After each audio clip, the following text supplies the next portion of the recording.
Dear student, today we are going to discuss the new topic potentiometer. Potentiometer is a device which is used to measure the exact value of potential difference between two points. ਕਿਸੇ ਵੀ ਦੋ point ਵਿੱਚ ਜੇ ਅਸੀਂ potential difference ਦੀ exact value find out ਕਰਨਾ ਚਾਹੁੰਦੇ ਹਾਂ then we will use the device named potentiometer. ਸਾਡੇ ਕੋਲ ਇੱਕ ਵੈਸੇ ਵੋਲਟਮੀਟਰ ਵੀ ਹੁੰਦਾ ਹੈ, ਵੋਲਟਮੀਟਰ ਦਾ ਵੀ ਇਹੋ ਕੰਮ ਹੈ।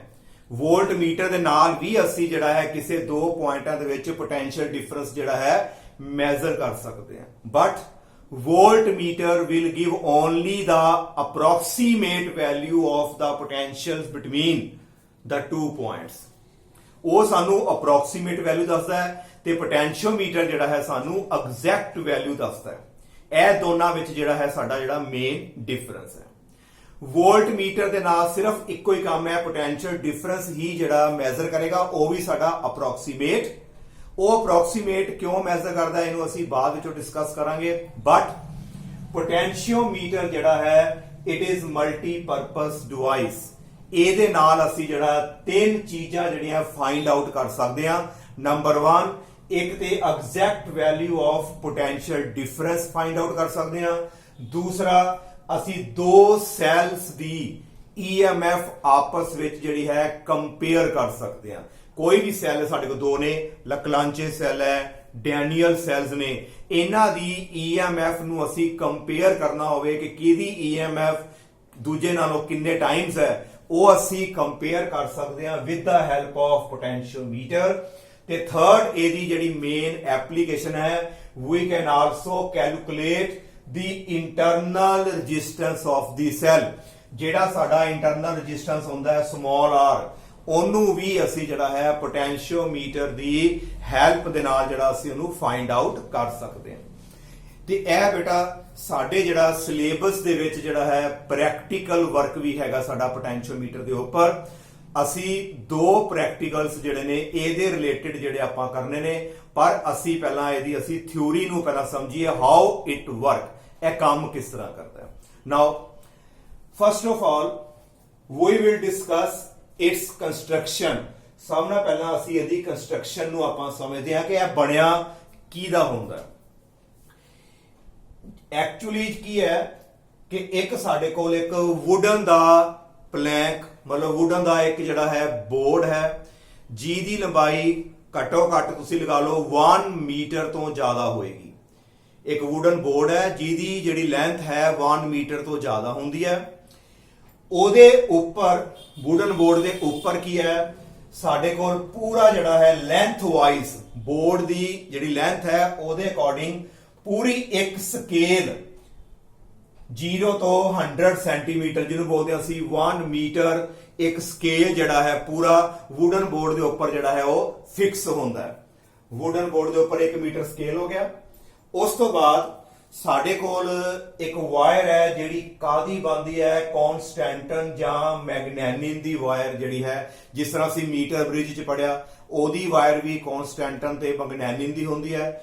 ਇੱਥੇ ਵੀ ਸਾਡੇ ਕੋਲ ਜਿਹੜੀ ਵਾਇਰ ਹੈ it is also made up of constantan or magnanin, ਤੇ ਵਾਇਰ ਦੀ ਲੈਂਥ ਜਿਹੜੀ ਹੈ ਜਾਂ 400 ਸੈਂਟੀਮੀਟਰ ਜਾਂ ਸਾਡੇ ਕੋਲ ਹੁੰਦੀ ਆ 800 ਸੈਂਟੀਮੀਟਰ ਵਾਇਰ। ਇਸ ਵਾਇਰ ਨੂੰ ਵੁਡਨ ਬੋਰਡ ਦੇ ਉੱਪਰ ਜਿਹੜਾ ਅਸੀਂ ਅਟੈਚ ਕੀਤਾ ਹੁੰਦਾ ਹੈ। ਤੇ ਜਿਹੜੇ ਸਾਡੇ ਸਕੂਲਾਂ ਦੇ ਵਿੱਚ ਪੋਟੈਂਸ਼ੀਓਮੀਟਰ ਅਵੇਲੇਬਲ ਨੇ, ਮੋਸਟਲੀ ਉਹਨਾਂ ਦੀ ਜਿਹੜੀ ਲੈਂਥ ਹੁੰਦੀ ਹੈ ਉਹ 400 ਸੈਂਟੀਮੀਟਰ ਹੁੰਦੀ ਹੈ। ਨਾਓ ਹੁਣ 400 ਸੈਂਟੀਮੀਟਰ ਇੰਨੀ ਲੰਬੀ ਵਾਇਰ ਹੈ, ਪਰ ਸਾਡਾ ਜਿਹੜਾ ਵੁਡਨ ਦਾ ਜਿਹੜਾ ਬੋਰਡ ਹੈ ਉਹਦੀ ਲੰਬਾਈ ਮੈਂ ਦੱਸੀ ਹੈ ਸਾਨੂੰ 1 ਮੀਟਰ ਤੋਂ ਵੱਧ, ਇਹ 4 ਮੀਟਰ ਹੋ ਗਈ।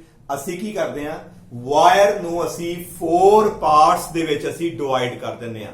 1 ਮੀਟਰ ਦੇ ਸਾਡੇ ਕੋਲ ਜਿਹੜੇ ਨੇ 4 ਜਿਹੜੀਆਂ ਵਾਇਰਸ ਹੋਣਗੀਆਂ, ਉਹਨਾਂ ਵਾਇਰਸ ਨੂੰ ਇਸ ਬੋਰਡ ਦੇ ਉੱਪਰ ਅਸੀਂ ਜਿਹੜਾ ਆਪਸ ਵਿੱਚ ਕਨੈਕਟ ਕਰ ਦਿੰਦੇ ਹਾਂ with the help of thick copper strips. ਇਹ ਸਾਡੀਆਂ ਕਾਪਰ ਦੀਆਂ ਸਟ੍ਰਿਪਸ ਹੈਗੀਆਂ, ਇਹਦੀ ਮਦਦ ਦੇ ਨਾਲ ਅਸੀਂ ਵਾਇਰ ਜਿਹੜੀ ਹੈ ਇੱਥੋਂ ਸ਼ੁਰੂ ਕਰੋ 0 ਤੋਂ 100, फिर उस तो बाद 100 तो उत्थे फिर 200 300 ते 400 ਇਹ ਚਾਰ ਵਾਇਰਸ ਜਿਹੜੀਆਂ ਨੇ ਆਪਸ ਵਿੱਚ ਅਸੀਂ ਜੋੜ ਦਿੱਤੀਆਂ with the help of thick copper strips. ਇਹ ਸਾਡਾ ਜਿਹੜਾ ਅਰੇਂਜਮੈਂਟ ਹੈ ਇਹਨੂੰ ਅਸੀਂ ਬੋਲਦੇ ਹਾਂ ਪੋਟੈਂਸ਼ੀਓਮੀਟਰ। ਇੱਕ ਐਂਡ A ਤੇ ਲਾਸਟ ਜਿਹੜਾ ਐਂਡ ਇਹਦਾ ਹੋਏਗਾ ਉਹ ਸਾਡੇ ਕੋਲ ਆ ਜਾਏਗਾ B। ਇੱਥੇ ਜਿਹੜਾ ਨੇ ਤੁਹਾਡੇ ਸਕਰੂ ਲੱਗੇ ਨੇ, ਕੋਈ ਵੀ ਬੈਟਰੀ ਲਗਾਣੀ ਆ, ਠੀਕ ਹੈ, ਸੈੱਲ ਲਗਾਣਾ ਹੈ, ਇਹਨਾਂ ਦੋਨਾਂ ਪੁਆਇੰਟਾਂ ਦੇ ਵਿੱਚ ਅਸੀਂ ਸਿਰਫ ਕਨੈਕਸ਼ਨ ਕਰ ਸਕਦੇ ਨੇ। ਬਾਕੀ ਆ ਜਿਹੜੇ ਸਾਰੇ ਕਨੈਕਸ਼ਨ ਜਿਹੜੇ ਨੇ ਉਹ ਫਿਕਸ ਨੇ, ਵਾਇਰ ਜਿਹੜੀ ਹੈ ਪਰਮਾਨੈਂਟਲੀ ਜਿਹੜੀ ਹੈ ਉਹ ਫਿਕਸ ਹੁੰਦੀ ਹੈ। ਨਾਓ ਇਹ ਸੀ ਸਾਡਾ ਪੋਟੈਂਸ਼ੀਓਮੀਟਰ। ਜਦੋਂ ਵੀ ਪੋਟੈਂਸ਼ੀਓਮੀਟਰ ਨੂੰ ਅਸੀਂ ਸੈੱਟ ਕਰਨਾ ਹੈ, ਇਹਦੇ ਵਿੱਚੋਂ ਕਰੰਟ ਪਾਸ ਕਰਨਾ ਹੈ, ਤੇ ਇੱਕ ਸਰਕਟ ਹੈ ਜਿਹੜਾ ਹਮੇਸ਼ਾ ਹੀ ਅਸੀਂ ਪੋਟੈਂਸ਼ੀਓਮੀਟਰ ਦੇ ਨਾਲ ਅਪਲਾਈ ਕਰਾਂਗੇ।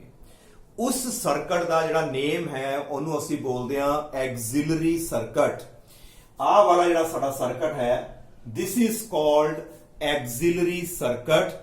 ਇਹਦੇ ਵਿੱਚ ਕੀ ਹੁੰਦਾ ਹੈ, ਇਹ ਨੋਟ ਕਰ ਲਓ, ਹਮੇਸ਼ਾ ਜਦੋਂ ਵੀ ਤੁਸੀਂ ਪੋਟੈਂਸ਼ੀਓਮੀਟਰ ਦਾ ਕੋਈ ਥਿਓਰੈਟੀਕਲ ਵਰਕ ਕਰਨਾ ਹੈ ਜਾਂ ਤੁਹਾਡੇ ਕੋਲ ਕੋਈ ਪ੍ਰੈਕਟੀਕਲ ਵਰਕ ਕਰਨਾ ਹੈ, ਤੇ ਹਮੇਸ਼ਾ A ਪੁਆਇੰਟ ਦੇ ਉੱਤੇ ਬੈਟਰੀ ਦਾ ਹਮੇਸ਼ਾ ਤੁਸੀਂ ਪੋਜ਼ਿਟਿਵ ਟਰਮੀਨਲ ਹੀ ਕਨੈਕਟ ਕਰਨਾ ਹੈ। A ਪੁਆਇੰਟ ਤੇ ਅਸੀਂ ਬੈਟਰੀ ਦਾ ਪੋਜ਼ਿਟਿਵ ਟਰਮੀਨਲ ਕਨੈਕਟ ਕਰਤਾ, ਨੈਗੇਟਿਵ ਟਰਮੀਨਲ ਨੂੰ ਅਸੀਂ ਅਮੀਟਰ ਦੇ ਨਾਲ ਜੋੜਤਾ। ਅਮੀਟਰ ਦਾ ਜਿਹੜਾ ਦੂਸਰਾ ਐਂਡ ਹੈ ਰਿਓਸਟੈਟ। ਰਿਓਸਟੈਟ ਜਿਹੜਾ ਹੁੰਦਾ ਹੈ ਇੱਕ ਕਿਸਮ ਦੀ ਰੈਜ਼ਿਸਟੈਂਸ ਹੀ ਹੈ ਜਿਹੜਾ ਵੋਲਟੇਜ ਨੂੰ ਵਧਾਏਗਾ ਤੇ ਘਟਾਏਗਾ। ਤੇ ਇਹਦਾ ਦੂਸਰਾ ਐਂਡ ਅਸੀਂ ਕੀ ਦੇ ਨਾਲ, ਤੇ ਕੀ ਦਾ ਜਿਹੜਾ ਦੂਸਰਾ ਐਂਡ ਹੈ ਅਸੀਂ B ਐਂਡ ਦੇ ਨਾਲ ਅਸੀਂ ਜੋੜ ਦੇਣਾ ਹੈ। ਤੇ ਆਹ ਪੂਰਾ ਜਿਹੜਾ ਸਾਡਾ ਸਰਕਟ ਹੈ, ਇਸ ਸਰਕਟ ਦਾ ਜਿਹੜਾ ਸਾਡਾ ਨੇਮ ਹੈ, it is known as auxiliary circuit. ਇਹ ਸਰਕਟ ਨੂੰ ਹਮੇਸ਼ਾ ਹੀ ਤੁਸੀਂ ਅਪਲਾਈ ਕਰਨਾ ਹੈ ਜਦੋਂ ਕੋਈ ਵੀ ਅਸੀਂ ਕੰਮ ਕਰਨਾ ਹੈ। ਭਾਵੇਂ ਤੁਸੀਂ ਪੋਟੈਂਸ਼ੀਅਲ ਡਿਫਰੈਂਸ ਮੈਜ਼ਰ ਕਰਨਾ ਹੈ, ਭਾਵੇਂ EMF ਸੈੱਲ ਦੀ ਕੰਪੇਅਰ ਕਰਨੀ ਹੈ, ਭਾਵੇਂ ਤੁਸੀਂ ਇੰਟਰਨਲ ਰੈਜ਼ਿਸਟੈਂਸ ਫਾਈਂਡ ਆਊਟ ਕਰਨਾ ਹੈ, ਪਹਿਲਾਂ ਤੁਸੀਂ ਪੋਟੈਂਸ਼ੀਓਮੀਟਰ ਦੀ ਸੈਟਿੰਗ ਕਰਨ ਵਾਸਤੇ ਇਹ ਜਿਹੜਾ ਸਰਕਟ ਹੈ ਇਹਨੂੰ ਹਮੇਸ਼ਾ ਨਾਲ ਲਗਾਉਣਾ ਹੈ, and that circuit is known as auxiliary circuit. ਹੁਣ ਇਹ ਕਿਉਂ ਲਗਾਇਆ, ਇਹ ਮੈਂ ਅੱਗੇ ਜਿਹੜਾ ਹੈ ਪ੍ਰਿੰਸੀਪਲ ਦੇ ਵਿੱਚ ਜਿਹੜਾ ਆਪਾਂ ਡਿਸਕਸ ਕਰਨ ਜਾ ਰਹੇ ਹਾਂ। ਪਹਿਲਾਂ ਤੁਸੀਂ ਯਾਦ ਕਰਨਾ, ਬੈਟਰੀ, ਅਮੀਟਰ, ਰਿਓਸਟੈਟ, ਫਿਰ ਕੀ, ਤੇ ਦੂਸਰਾ ਐਂਡ ਤੁਹਾਡਾ ਲੱਗ ਜਾਏਗਾ B ਦੇ ਨਾਲ। ਆ ਜਿਹੜੀ ਬੈਟਰੀ ਲਗਾਈ ਹੈ ਇਸ ਨੂੰ ਅਸੀਂ ਬੋਲਾਂਗੇ driver cell. This is called driver cell. ਇਹਨੇ ਪੂਰੇ ਸਰਕਟ ਦੇ ਵਿੱਚ ਜਿਹੜਾ ਕਰੰਟ ਨੂੰ ਚਲਾਣਾ ਹੈ, ਇਹ ਸਾਡਾ ਜਿਹੜਾ ਹੈਗਾ ਡਰਾਈਵਰ ਸੈੱਲ ਹੈ। ਜਿਹੜਾ ਆ ਅਮੀਟਰ ਹੈ, ਇਹਨੇ ਕਰੰਟ ਨੋਟ ਕਰਨਾ ਹੈ। ਜਦੋਂ ਵੀ ਅਸੀਂ ਐਕਸਪੈਰੀਮੈਂਟ ਕਰਦੇ ਹਾਂ ਪੋਟੈਂਸ਼ੀਓਮੀਟਰ ਦਾ, ਤੇ ਕਰੰਟ ਨੂੰ ਕਾਂਸਟੈਂਟ ਰੱਖਣਾ ਹੁੰਦਾ ਹੈ, ਤੇ ਕਰੰਟ ਚੇਂਜ ਤੇ ਨਹੀਂ ਹੋ ਗਿਆ, ਉਹ ਸਾਨੂੰ ਇੱਥੋਂ ਪਤਾ ਲੱਗੇਗਾ ਮੀਟਰ ਤੋਂ। ਜੇ ਬਾਈ ਚਾਂਸ ਕਰੰਟ ਚੇਂਜ ਹੋ ਗਿਆ ਤੇ ਇਹਦੀ ਹੈਲਪ ਦੇ ਰਾਹੀਂ ਅਸੀਂ ਦੁਬਾਰਾ ਉਹਨਾਂ ਕਰੰਟ ਜਿਹੜਾ ਹੈ ਦੁਬਾਰਾ ਅਸੀਂ ਫਿਕਸ ਕਰ ਸਕਦੇ ਹਾਂ। ਇਹਦਾ ਹੋਰ ਕੋਈ ਕੰਮ ਨਹੀਂ, ਇਹ ਸਿਰਫ ਦੇਖਣ ਵਾਸਤੇ ਹੈ ਕਿ current should be constant throughout the experiment. Now this is the auxiliary circuit, meter scale. Now ਇਹ ਮੈਂ ਥੋੜੀ ਜਿਹੀ ਕੰਸਟਰਕਸ਼ਨ ਲਿਖੀ ਸੀ, ਵੁਡਨ ਬੋਰਡ, ਕਨਸਟੈਂਟਨ ਤੇ ਮੈਗਨੇਨਿਨ ਵਾਇਰ, 400 ਤੇ 800 ਸੈਂਟੀਮੀਟਰ ਵਾਲਾ ਜਿਹੜਾ ਸਾਡਾ ਪੋਟੈਂਸ਼ੀਓਮੀਟਰ ਹੋਏਗਾ, that will be better than 400 centimeter wire potentiometer. Now we are going to discuss the principle of potentiometer on which it is based upon. किस प्रिंसीपल ते उत्ते ਜਿਹੜਾ ਹੈ ਸਾਡਾ ਪੋਟੈਂਸ਼ੀਓਮੀਟਰ ਵਰਕ ਕਰਦਾ ਹੈ, ਉਹਦੇ ਬਾਰੇ ਜਿਹੜਾ ਅਸੀਂ ਹੁਣ ਡਿਸਕਸ ਕਰਨ ਜਾ ਰਹੇ ਹਾਂ। ਨਾਓ principal,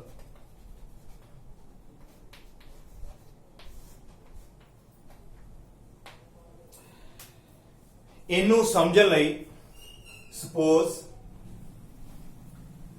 we have a wire AB ਜਿਹਦੀ ਰੈਜ਼ਿਸਟੈਂਸ ਜਿਹੜੀ ਹੈ, ਟੋਟਲ ਰੈਜ਼ਿਸਟੈਂਸ ਹੈ R0।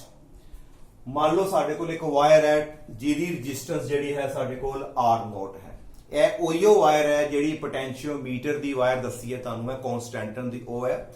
ਇਹਦੀ ਜਿਹੜੀ ਟੋਟਲ ਰੈਜ਼ਿਸਟੈਂਸ ਹੈ A ਤੇ B ਜਿਹੜੇ ਦੋ ਪੁਆਇੰਟ ਸੀ ਉਹਦੇ ਚ ਟੋਟਲ ਲੈਂਥ ਜਿਹੜੀ 400 ਮੰਨ ਲਓ ਕਿ ਇਹਦੀ ਜਿਹੜੀ ਰੈਜ਼ਿਸਟੈਂਸ ਹੈ ਸਾਡੇ ਕੋਲ R0 ਇਸ ਵਾਇਰ ਦੀ ਜਿਹੜੀ ਹੈ ਟੋਟਲ ਅਸੀਂ ਜਿਹੜੀ ਲੈਂਥ ਮੰਨ ਲਈ ਹੈ suppose it is L0 it may be 400 it may be 800 centimeter ਜੋ ਵੀ ਹੈ ਅਸੀਂ ਲੈਂਥ ਲੈ ਲਈ L0 ਟੋਟਲ ਰੈਜ਼ਿਸਟੈਂਸ ਕਿੰਨੀ ਹੈ ਇਹਦੀ R0 ਤੇ ਵਾਇਰ ਜਿਹੜੀ ਹੈ uniform area of cross section ਦੀ ਬਣੀ ਹੈ ਕਹਿਣ ਦਾ ਮਤਲਬ ਹਰ ਜਗ੍ਹਾ ਦੇ ਉੱਤੇ ਉਹਦਾ ਜਿਹੜਾ ਏਰੀਆ ਆਫ ਕ੍ਰੋਸ ਸੈਕਸ਼ਨ ਹੈ ਉਹ ਯੂਨੀਫਾਰਮ ਹੈ area of cross section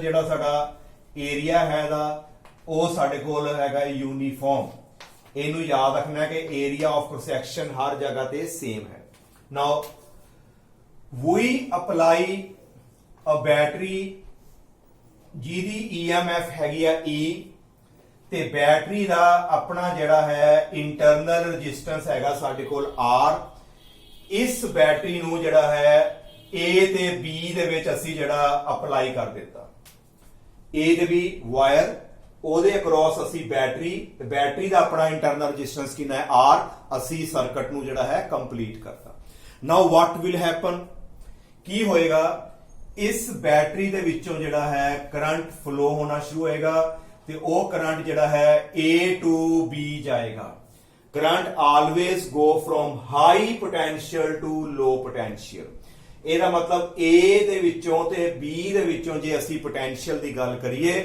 A the potential ਜਿਹੜਾ ਹੈ ਉਹ B ਨਾਲੋਂ ਜਿਹੜਾ ਹੈ ਉਹ ਜ਼ਿਆਦਾ ਹੋਏਗਾ then what will be the potential difference between A and B A ਤੇ B ਵਿੱਚ potential difference ਕਿੰਨਾ ਹੋਏਗਾ ohms law ਦੇ ਅਕੋਰਡਿੰਗ ਕਰੰਟ ਤੇ ਮਲਟੀਪਲਾਈ ਬਾय ਜਿਹੜੀ ਇਹਦੀ ਰੈਜ਼ਿਸਟੈਂਸ ਹੈ that is equal to ਸਾਡੇ ਕੋਲ ਕਿੰਨੀ ਆ ਜਾਏਗੀ IR0 this is the potential difference between A and B ਇਹ ਅਸੀਂ potential difference ਜਿਹੜਾ ਹੈ ਅਸੀਂ ਨਿਕਾਲ ਲਿਆ now ਪਿੱਛੇ ਅਸੀਂ ਡਿਸਕਸ ਕੀਤਾ ਸੀ ਸੈੱਲ ਵਾਲੇ ਜਿਹੜੇ ਅਸੀਂ ਪੜ੍ਹੇ ਆ EMF ਵਾਲੇ ਆਰਟੀਕਲ ਇੰਟਰਨਲ ਰੈਜ਼ਿਸਟੈਂਸ ਵਾਲੇ ਚ ਅਸੀਂ ਡਿਸਕਸ ਕੀਤਾ ਸੀ ਕਿ ਐਕਸਟਰਨਲ ਰੈਜ਼ਿਸਟੈਂਸ ਤੇ ਇੰਟਰਨਲ ਰੈਜ਼ਿਸਟੈਂਸ ਇਹ ਹਮੇਸ਼ਾ ਆਪਸ ਵਿੱਚ ਜਿਹੜੇ ਨੇ ਸੀਰੀਜ਼ ਚ ਹੁੰਦੇ ਨੇ ਕਿਹੜੇ ਕਿਹੜੇ ਇੱਕ ਤੇ ਸਾਡੇ ਕੋਲ ਐਕਸਟਰਨਲ ਤੇ ਦੂਸਰਾ ਸਾਡੇ ਕੋਲ ਜਿਹੜਾ ਹੈ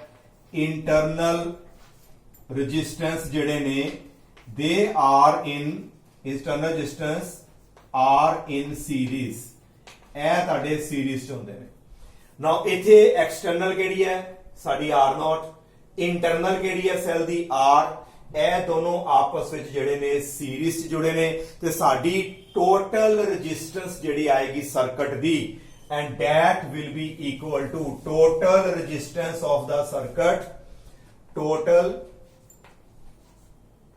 resistance ਸਾਡੇ ਕੋਲ ਕਿੰਨੀ ਆਏਗੀ R0 plus R ਸਾਡੇ ਕੋਲ ਟੋਟਲ ਰੈਜ਼ਿਸਟੈਂਸ ਆ ਗਈ R0 plus R ਸਿੱਧੀ ਐਡ ਕਰ ਲਈ ਕਿਉਂਕਿ ਸੀਰੀਜ਼ ਚ ਨੇ now current in the circuit is given by circuit ਵਿੱਚ ਕਰੰਟ ਕਿੰਨਾ ਹੋਏਗਾ ਕਰੰਟ ਦਾ ਫਾਰਮੂਲਾ EMF ਨੂੰ ਅਸੀਂ ਡਿਵਾਈਡ ਕਰ ਦਾਂਗੇ with total resistance that will be equal to R0 plus R. This is the value of current through the circuit and it is also called circuit equation. ਅਸੀਂ already ਇਹਨੂੰ ਜਿਹੜਾ ਹੈ ਅਸੀਂ discuss ਕੀਤਾ ਹੈ. Now this is number 1 and this is number 2.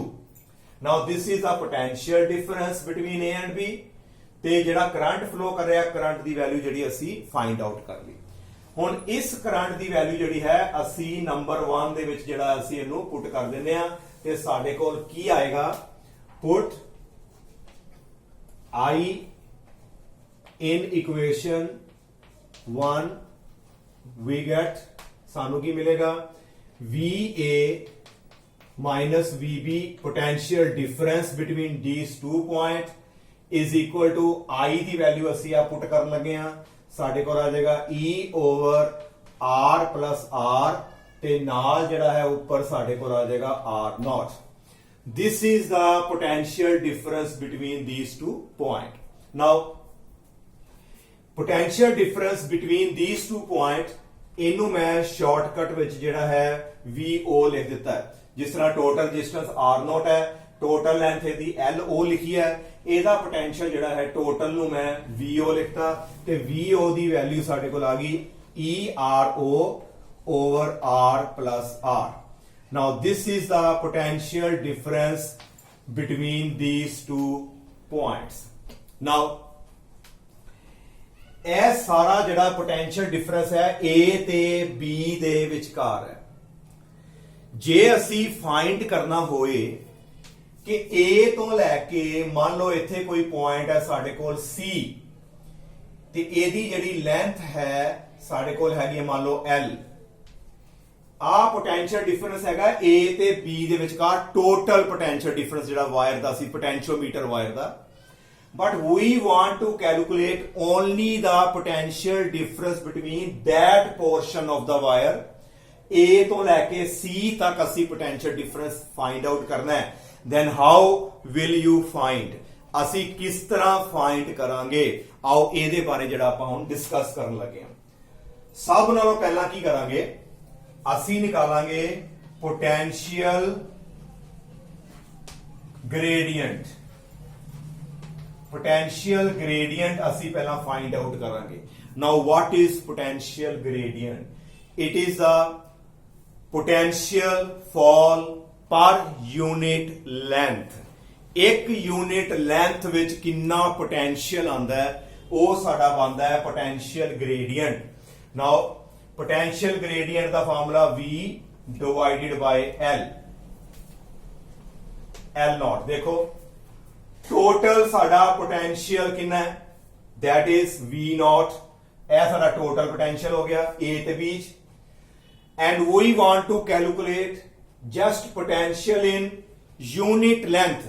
जिवें मान लो यह 100 सेंटीमीटर है ते असी फाइंड आउट करना है 1 सेंटीमीटर च कितना पोटेंशियल आया, वो हैगा साडा पोटेंशियल ग्रेडियंट। एक यूनिट जिहड़ी लेंथ है ਉਹਦੇ ਵਿੱਚ ਕਿੰਨਾ potential ਆਏਗਾ, that is our potential gradient and it is given by total potential divided by total length। total length ਦੇ ਨਾਲ ਅਸੀਂ ਇਹਨੂੰ ਜਿਹੜਾ ਹੈ divide ਕਰ ਦਿੰਨੇ ਆ। ਇਹਦਾ ਮਤਲਬ ਸਾਡੇ ਕੋਲ potential gradient ਕਿੰਨਾ ਆਇਆ, potential gradient ਨੂੰ ਅਸੀਂ K ਦੇ ਨਾਲ denote ਕਰਦੇ ਹਾਂ। potential gradient is denoted by K and it is equal to V0 over L0।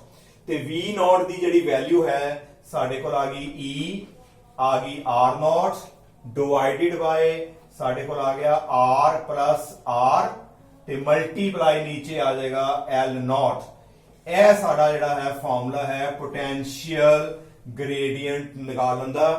ਇਹਦੇ ਨਾਲ ਸਾਨੂੰ ਪਤਾ ਲੱਗ ਗਿਆ ਕਿ 1 ਸੈਂਟੀਮੀਟਰ ਦਾ ਪੋਟੈਂਸ਼ੀਅਲ ਤੁਹਾਡਾ ਜਿਹੜਾ ਹੈ ਉਹ ਕਿੰਨਾ ਹੋਏਗਾ, ਉਹ ਸਾਨੂੰ ਇੱਥੋਂ ਕੈਲਕੂਲੇਟ ਹੋ ਗਿਆ।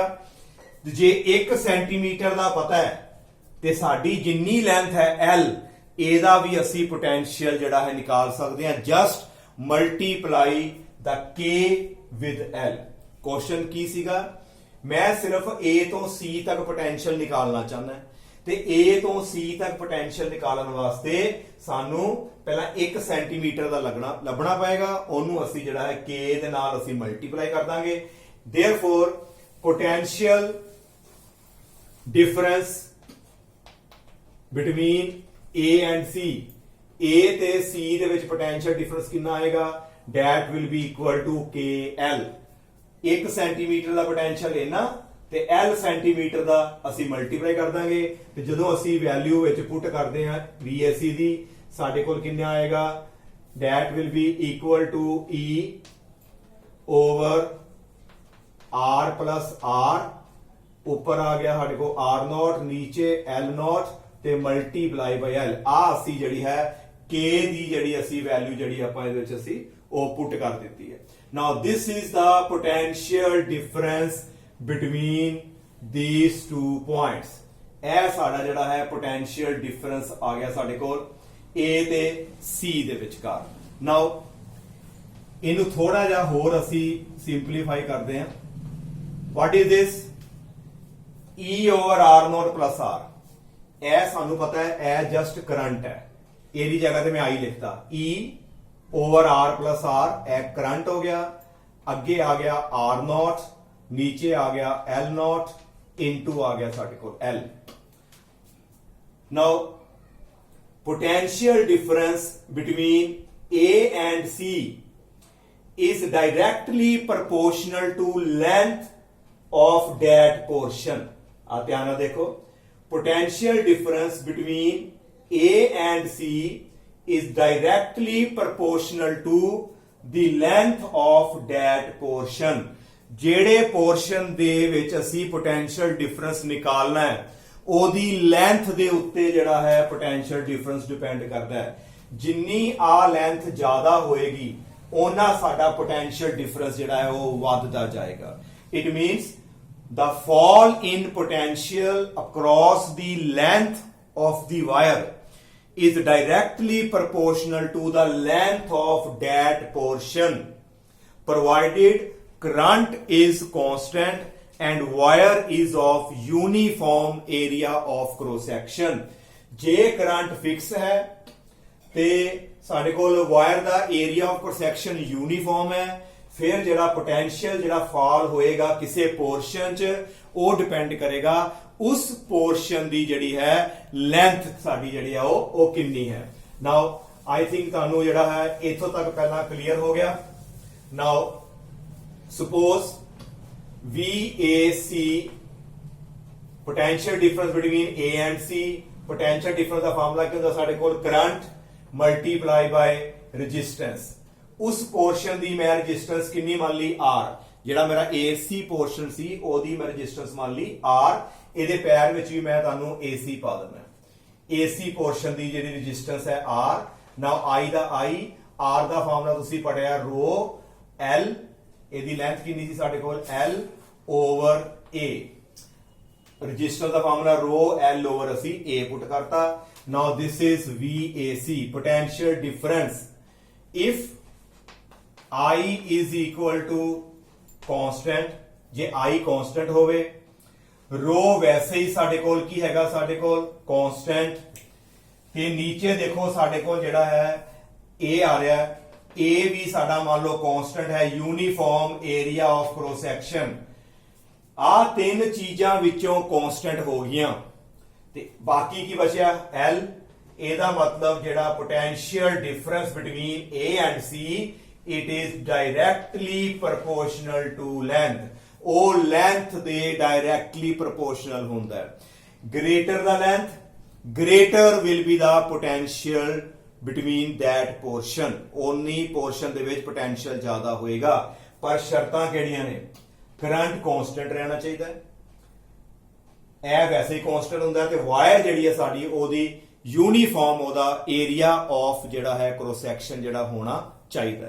फिर ਸਾਨੂੰ ਜਿਹੜਾ ਹੈ potential fall directly proportional to length आएगा। Now you can note down, मैं प्रिंसिपल बोलने लगा ਤੁਸੀਂ नोट कर सकते हो। The fall in potential across any portion of the wire is directly proportional to the length of that portion provided current and area of cross section are constant।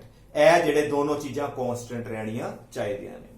ਤਦੇ ਮੈਂ ਜਦੋਂ ਮੈਂ ਕੰਸਟਰਕਸ਼ਨ ਦੱਸੀ ਸੀ ਤੁਹਾਨੂੰ ਉਦੋਂ ਅਮੀਟਰ ਲਗਾਇਆ ਸੀ।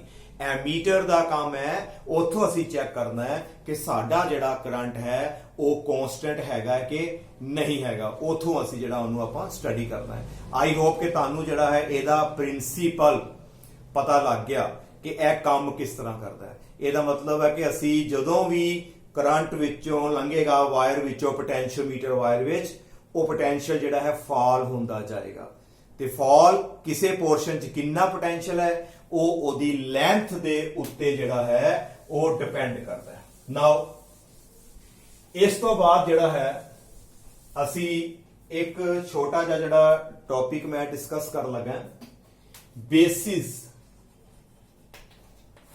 बेसिस ऑफ डिजाइन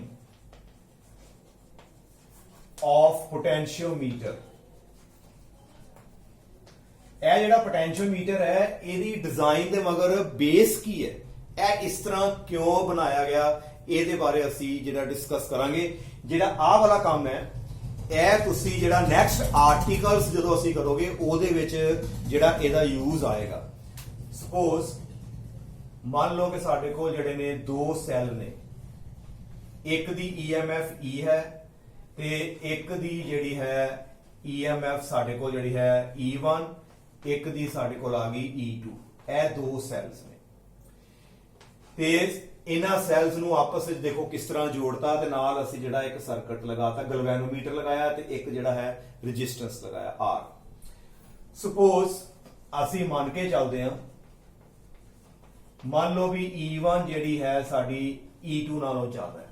ਮੰਨ ਲਓ ਕਿ E1 is greater than E2, E2 ਨਾਲੋਂ ਜਿਹੜੀ ਹੈ ਸਾਡੀ EMF ਉਹ ਜ਼ਿਆਦਾ ਹੈ। ਨਾਓ ਜੇ E1 ਵੱਡੀ ਹੈ ਤੇ ਇਹਦਾ ਮਤਲਬ ਹੈ ਕਿ ਕਰੰਟ ਫਿਰ ਇਹਦੇ ਥਰੂ ਜਾਏਗਾ, ਇਸ ਤਰ੍ਹਾਂ ਜਿਹੜਾ ਹੈ ਪੂਰੇ ਸਰਕਟ 'ਚ ਕਰੰਟ ਜਿਹੜਾ ਹੈ ਫਲੋ ਹੋਣਾ ਸ਼ੁਰੂ ਹੋ ਜਾਏਗਾ, ਕਿਉਂਕਿ ਇਹਨੇ ਸਾਰਾ ਕਰੰਟ ਚਲਾਉਣਾ ਹੈ, ਇਹਨੇ ਇਹਨੂੰ ਚਾਰਜਿੰਗ ਵੀ ਕਰਨੀ ਹੈ। ਨਾਓ ਅਸੀਂ ਜੇ ਇੱਥੇ ਕਿਰਚੌਫ ਦਾ ਸੈਕੰਡ ਲਾਅ ਅਪਲਾਈ ਕਰਦੇ ਹਾਂ, ਉੱਥੇ ਕੀ ਸੀਗਾ ਕਿ ਲੂਪ ਦੇ ਅਕੋਰਡਿੰਗ ਚੱਲਣਾ ਹੈ।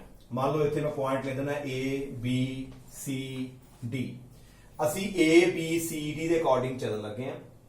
A ਤੋਂ B ਕੁਝ ਵੀ ਨਹੀਂ ਹੈਗਾ, B ਤੋਂ C ਵਿੱਚ ਸੈੱਲ ਆ ਗਿਆ। ਦੇਖੋ ਜਦੋਂ ਅਸੀਂ B ਤੋਂ C ਗਏ, ਬੈਟਰੀ ਦਾ ਪਹਿਲਾਂ ਪੋਜ਼ਿਟਿਵ ਆਇਆ ਫਿਰ ਨੈਗੇਟਿਵ, ਹਾਈ ਟੂ ਲੋ ਜਾ ਰਹੇ ਹਾਂ, high potential to low potential ਜਦੋਂ ਜਾਵਾਂਗੇ ਤੇ ਸਾਡੇ ਕੋਲ ਜਿਹੜਾ ਹੈ ਸਾਈਨ ਆ ਜਾਏਗਾ ਇਹਦਾ ਮਾਈਨਸ ਦਾ। ਨਾਓ ਅੱਗੇ ਆ ਗਿਆ ਕਰੰਟ, ਇਸ ਦੇ ਵਿੱਚੋਂ ਲਿੰਕ ਕਰੇ ਜਾ ਰਿਹਾ, ਕਰੰਟ ਹੈਗਾ ਸਾਡਾ I। ਜਦੋਂ ਇਹਦੇ ਵਿੱਚੋਂ ਦੀ ਕਰੰਟ ਜਾ ਰਿਹਾ, ਕਰੰਟ ਜਾਂਦਾ ਹਾਈ ਟੂ ਲੋ ਤੇ ਅਸੀਂ ਵੀ ਉਧਰ ਹੀ ਜਾ ਰਹੇ ਹਾਂ ਹਾਈ ਟੂ ਲੋ, ਸਾਡਾ ਜਿਹੜਾ ਸਾਈਨ ਆਏਗਾ ਇਟ ਵਿਜ਼ ਅਗੇਨ ਮਾਈਨਸ, ਇੱਥੇ ਆ ਗਿਆ ਸਾਡਾ ਮਾਈਨਸ IR। ਅੱਗੇ ਕਰੰਟ ਗਲਵੈਨੋਮੀਟਰ ਚੋਂ ਲੰਘਿਆ, ਉਸੇ ਡਾਇਰੈਕਸ਼ਨ 'ਚ ਸਾਡੇ ਕੋਲ ਆ ਗਿਆ ਮਾਈਨਸ I ਤੇ ਨਾਲ ਅਸੀਂ ਮਲਟੀਪਲਾਈ ਕਰਤਾ G ਦੇ ਨਾਲ।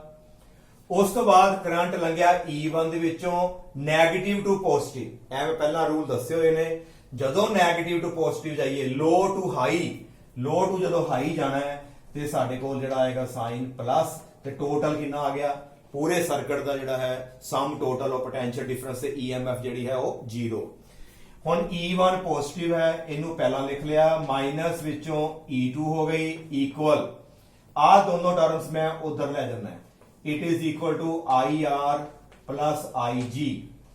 Now E1 minus E2 is equal to I common R plus ਸਾਡੇ ਕੋਲ ਕਿੰਨਾ ਆ ਗਿਆ G, and we get, ਇਸ ਤੋਂ ਬਾਅਦ ਵਿੱਚੋਂ ਅਸੀਂ ਜਿਹੜੀ ਹੈ I ਦੀ ਵੈਲਿਊ ਨਿਕਾਲਣ ਲੱਗੇ ਆ। I ਦੀ ਵੈਲਿਊ ਸਾਡੇ ਕੋਲ ਆ ਗਈ E1 minus E2 divided by R plus G। ਇਹਦਾ ਮਤਲਬ ਇਸ ਸਰਕਟ ਦੇ ਵਿੱਚੋਂ ਇੰਨਾ ਕਰੰਟ ਫਲੋ ਕਰ ਸਕਦਾ ਹੈ। ਇਫ ਮੰਨ ਲਓ E1 equal to E2, ਮੰਨ ਲਓ ਇਹ ਦੋਨੋਂ ਸੈੱਲ ਦੀ EMF ਸੇਮ ਹੋ ਗਈ, ਕਿਉਂਕਿ ਇਹ ਬਹੁਤ ਇੰਪੋਰਟੈਂਟ ਹੈ। ਇਹ ਅਸੀਂ ਨੈਕਸਟ ਲੈਕਚਰ ਵਿੱਚ ਇਹਨੂੰ ਮੈਂ ਜਦੋਂ ਯੂਜ਼ ਕਰਾਂਗਾ ਤੁਹਾਨੂੰ ਉਹਦਾ ਡਾਇਗਰਾਮ ਤੁਹਾਨੂੰ ਉੱਥੇ ਕਲੀਅਰ ਹੋਏਗੀ ਕਿ ਇਹ ਕਿਸ ਤਰ੍ਹਾਂ ਡਾਇਗਰਾਮ ਉਸ ਆਰਟੀਕਲ ਵਿੱਚ ਬਣਦੀ ਹੈ। ਨਾਓ if E1 equal to E2, ਜੇ ਦੋਨਾਂ ਦੀ EMF ਸੇਮ ਹੋ ਗਈ ਤੇ ਇਹਦਾ ਮਤਲਬ ਜੇ ਇਹ ਦੋਨੋਂ ਇਕੁਅਲ ਨੇ, ਇਹਦਾ ਮਤਲਬ E1 minus E2 ਕਿਹਦੇ ਇਕੁਅਲ ਆ ਜਾਏਗਾ 0। ਜੇ ਆ 0 ਹੋ ਗਿਆ, this implies ਸਾਡਾ ਸਰਕਟ ਵਿੱਚ ਕਰੰਟ ਕਿੰਨਾ ਹੋ ਜਾਏਗਾ 0। it means the current in the circuit will be 0। ਜੇਕਰ ਇਹ ਦੋ EMF ਇਹਨਾਂ ਦੀ ਵੈਲਿਊ ਸੇਮ ਹੋ ਗਈ ਤੇ ਗਲਵੈਨੋਮੀਟਰ ਦੇ ਵਿੱਚੋਂ ਜਿਹੜਾ ਹੈ ਕਰੰਟ ਫਲੋ ਨਹੀਂ ਕਰੇਗਾ।